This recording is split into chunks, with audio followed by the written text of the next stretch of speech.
अपने पसंदीदा शो के फुल एपिसोड देखने के लिए अभी डाउनलोड करें दंगल प्ले ऐप। करण, देख तेरे लिए क्या लाई हूं। करण,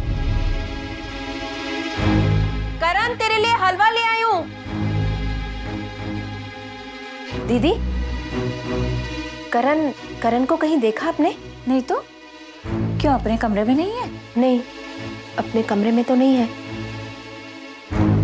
उसके लिए हलवा भी बनाया मैंने, पता नहीं कहाँ चला गया। यही कहीं होगा, चिंता मत करो। और हॉल में देखते हैं। करण,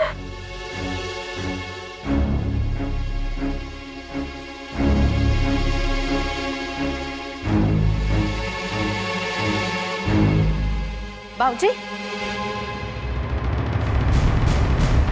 करण घर पर नहीं है, पता नहीं कहाँ चला गया।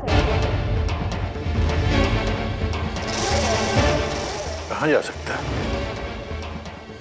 यहीं कहीं होगा। हम देखते हैं।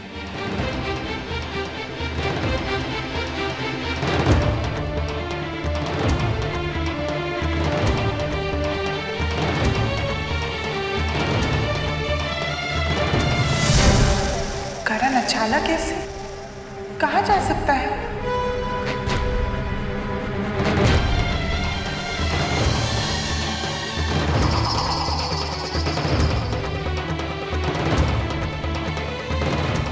कुछ पता चला बेटा? नहीं माँ, करण जी कहीं भी नहीं है।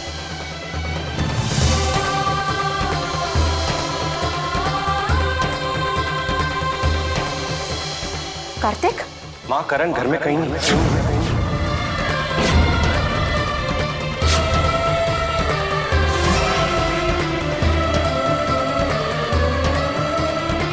माँ चिंता मत करो, हम लोग बाहर देख कर आते हैं।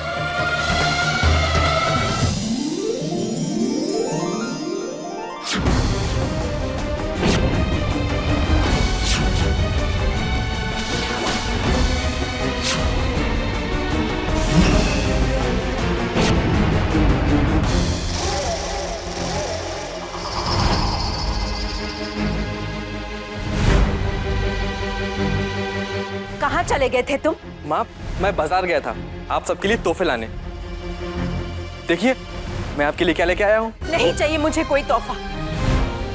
इतना घबरा गए थे हम लोग, परेशान हो रहे थे। इतना तो बताकर जा सकते थे कि माँ मैं बाजार जा रहा हूँ। माँ, मैं कोई बच्चा थोड़ी ना हूँ कि बाजार जाने से पहले सबको मैं बता के जाऊँ।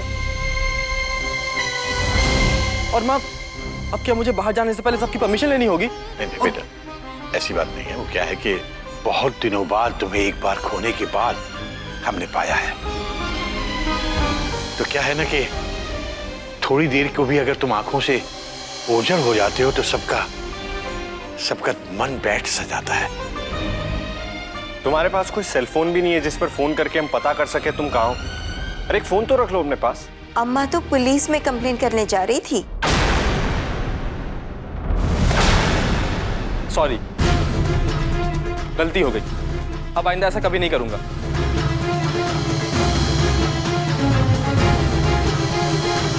किसी को बिना बताए, बिना कुछ कहे कहीं नहीं जाऊंगा, ठीक है? सॉरी।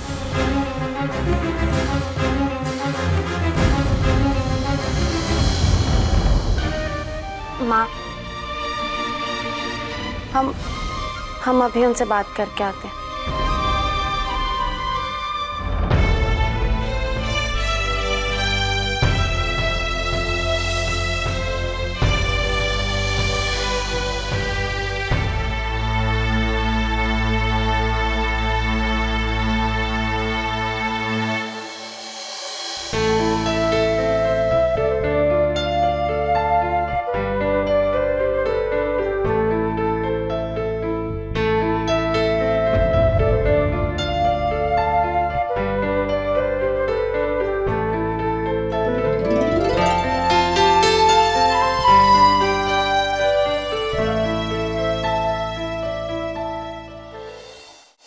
क्या हुआ?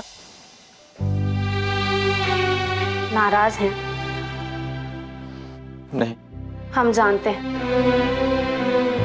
सबने आपको डांटा, आपको अच्छा नहीं लगा ना?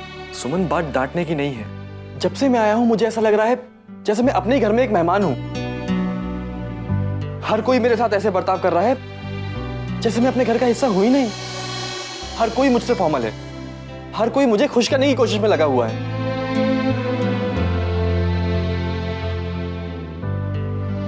ये वही घर है, वही लोग हैं, वही मैं हूं, लेकिन फिर भी अचानक सब कुछ बदला बदला सा नजर आ रहा है सुमन।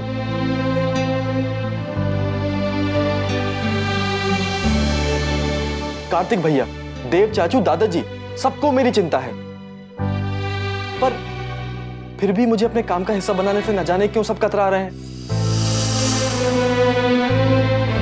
और माँ जो मुझे छोटी सी छोटी गलती पर डांट दिया करती थी, आज मेरा दिल रखने के लिए मेरी झूठी तारीफ करती है।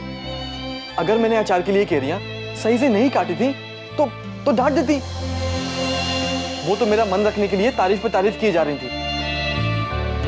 और सुमन, अगर मैं कुछ देर के लिए बाजार चला गया सबके लिए तोहफे लाने, तो सब ऐसे घबरा गए जैसे मैं कभी लौटूंगा ही नहीं। और जब मैं वापस आया तो सबने अपनी चिंता और घबराहट जता दी, लेकिन मेरी तोहफों की तरफ किसी ने देखा भी नहीं। सुमन, 1 साल में इतना क्या बदल गया है सुमन, कि आज मुझे हर कोई बदला हुआ सा नजर आ रहा है।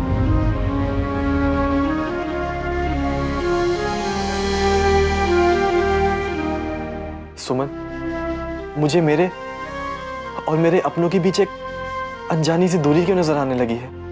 नहीं करण जी, ऐसा कुछ भी नहीं जिसे आप बेवजह की चिंता और नाराजगी समझ रहे हैं। वो असल में सबका प्यार है आपके लिए, सबको आपकी परवाह है। और आप सिर्फ इस घर का ही हिस्सा नहीं, सबके दिल का भी हिस्सा है।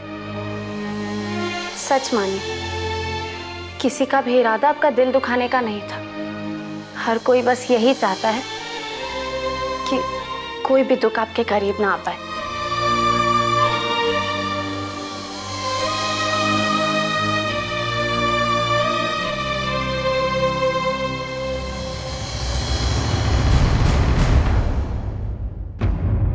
हाँ बेटा, हम तो उसे हर पल खुश देखना चाहते हैं, लेकिन वो तो बुरा मान गया, नाराज होकर चला गया।